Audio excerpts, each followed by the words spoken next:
ఏమండి, మీ ప్రియురాలు బాధపడుతుందని మీరు నన్ను సంధ్య దగ్గరికి పంపిస్తున్నారా? లేక నా మాజీ స్నేహితురాలు బాధపడుతుంది, వెళ్ళి పరామర్శిరా అని చెప్తున్నారా? అమ్మా వింధ్య, నువ్వు ఎవ్వర్ని పరామర్శించాల్సిన అవసరమే లేదు. ఇలా రాక్షసానందం పొందాలని నువ్వు చూస్తున్నావు కదా, అలా చెయ్యొద్దు. భలే వారండి. అత్తయ్య, మావయ్య, మీరు ముగ్గురు కలిసి వెళ్తే నేను వెళ్ళినట్టు కాదా? అయినా మీరు నేనొక శాడిస్ట్ని, సైకోని అని ఎందుకు ఫీల్ అవుతున్నారండి?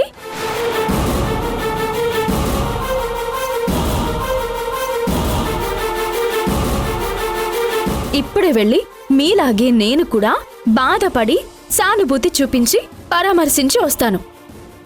మోనికా, నువ్వురా. సిస్టర్, నేనెందుకు? పిచ్చి దానిలో ఉన్నావు. ఇదిగో, నువ్వు రాకపోతే నీకు కూడా సానుభూతి లేదు, మానవత్వం లేదు అని అంటారు. నలుగురిలో నారాయణ అన్నట్టుండాలి.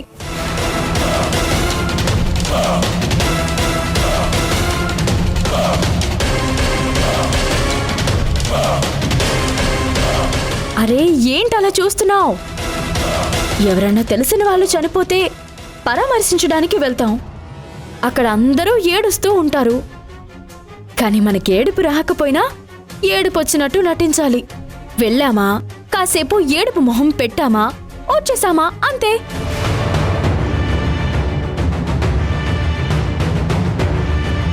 ఇప్పుడు కూడా అలాగే వెళ్ళేసొస్తే ఏ కాంట్రవర్సీ ఉండదు.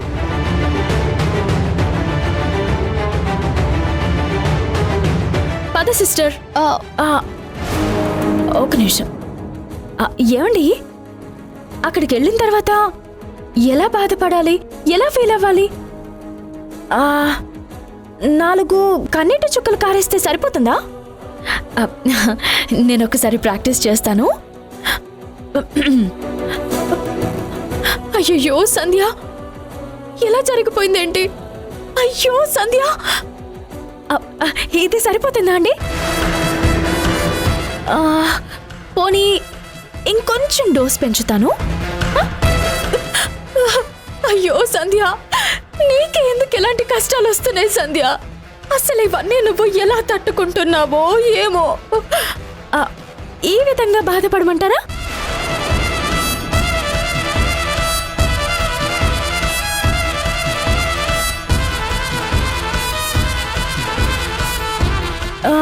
లేకపోతే ఇంకొకసారి ట్రై చేస్తాను, చూడండి. అయ్యో, ఏంటే సంధ్య ఇది? ఎందుకు ఇలా దేవుడు నీకు రాసి పెట్టాడు?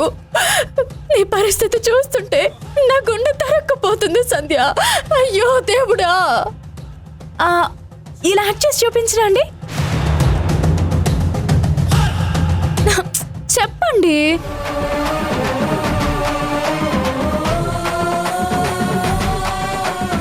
సరే, మీరు చెప్పేలా లేరు. అక్కడికి వెళ్ళి స్పాంటేనియస్గా నాకే పర్ఫార్మెన్స్ కరెక్ట్ అనిపిస్తే ఆ పర్ఫార్మెన్స్ చేసేసి వచ్చేస్తాను. రా, నువ్వు రా మోనికా. అయ్యో సిస్టర్, ఎలా ఉండాల్సిన నా కోడలు ఎలా అయిపోయిందిరా?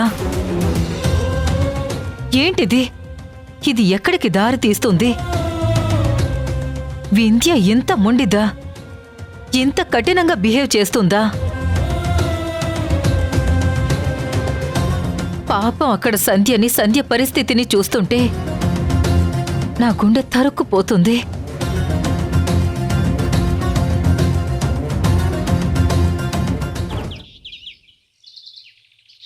మన షాప్ తగలబెట్టేంత కోపం ఎవరికుందమ్మా?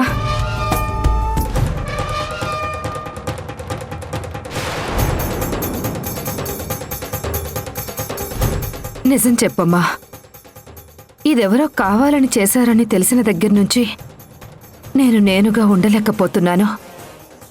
గుండెల్లో అదోలా ఉంది. అసలు ఈ ఊర్లో మనకు శత్రువులు ఎవరున్నారమ్మా?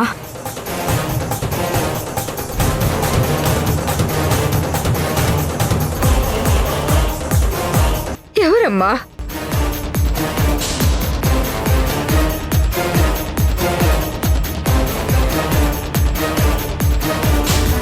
దయచేసి అదెవరో చెప్పు సంధ్య.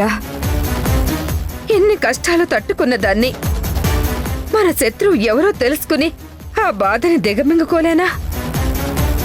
దయచేసి చెప్పమ్మా. మనందర్నీ నాశనం చేయాలని కంకణం కట్టుకున్న ఆ శత్రువు ఎవరో చెప్పమ్మా.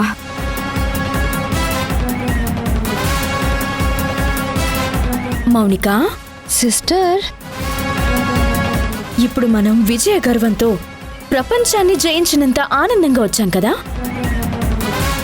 కానీ ఇప్పుడు మన పర్ఫార్మెన్స్ని ప్రదర్శించాలి. లోపలికి వెళ్ళిన తర్వాత పేతాస్ మోడ్లో ఫేస్ పెట్టి అయ్యయ్యో ఇలా జరిగిందా అని దీనంగా మాట్లాడి 4 కన్నీటి చుక్కలు కార్చాలి. జీవితం అంటేనే పెద్ద నటన. నేను నటిస్తాను, నాతో పాటు నువ్వు నటించు. సిస్టర్, నటనంటే నాకు కొట్టిన పిండి లాంటిది. నువ్వు పాత్రలో పరకాయ ప్రవేశం చెయ్యి. నీతో పాటు నేను కూడా వచ్చేస్తాను. సరే, రెడీ? చెప్పమ్మా. ఎవరో చెప్పమ్మా. కనీసం పేరైనా చెప్పమ్మా. Take, clap in. 1 2 3 యాక్షన్.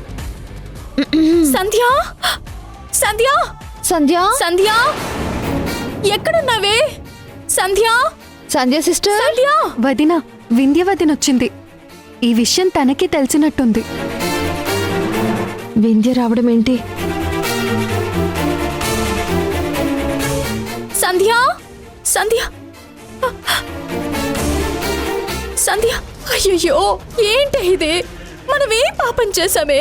ఆ దేవుడు మనకెందుకు ఇలా చేస్తున్నాడు? ఈ విషయం తెలిసిన దగ్గర నుంచి నాకైతే ఏడు బాగట్లేదు.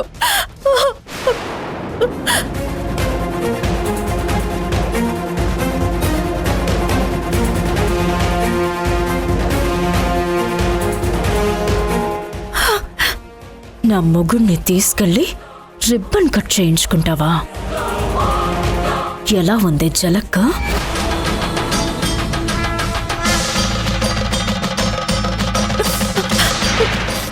అయ్యో అత్తయ్య, ఏంటిది? ఇలా జరిగిందేంటి? అసలు మనం ఏం పాపం చేసాం అత్తయ్య? నా సంధ్యకే ఎందుకు ఇన్ని కష్టాలు వస్తున్నాయి? నా సంధ్య ఇన్ని బాధలు పడుతుంటే నేను చూస్తూ ఉండలేకపోతున్నాను. మా ఆయన చేతులతో షాప్ ఓపెన్ చేస్తే ఇలా తగలబడిపోవడం ఏంటి? ఎంత దురదృష్టం ఇది. అమ్మ వింధ్య, నువ్వు బాధపడకు. ఇది దురదృష్టం కాదమ్మా. కావాలని ఎవరో చేశారమ్మా.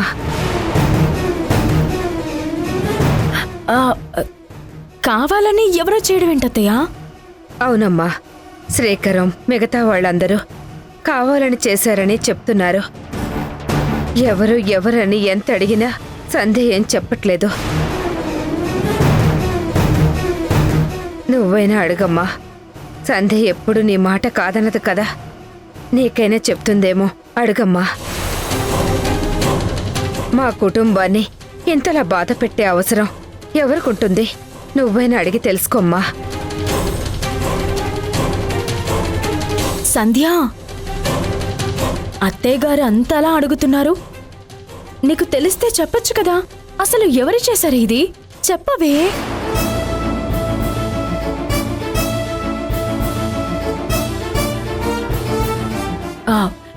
ఇది ఎవరు చేశారో కానీ వాళ్ళకి నీ షాపు తగలబెట్టేంత కోపం ఉంది అంటే వాళ్ళకి నీకు ఖచ్చితంగా ఏదో గొడవ అయ్యే ఉండాలి. నాకు తెలియకుండా ఏం గొడవ పడ్డావే? అయినా నువ్వు అంత ఈజీగా గొడవ పడేదానివి కానే కావు కదా. గొడవ పడకపోతే ఏదైనా తప్పు చేసావా? చెయ్యకూడని తప్పేదైనా?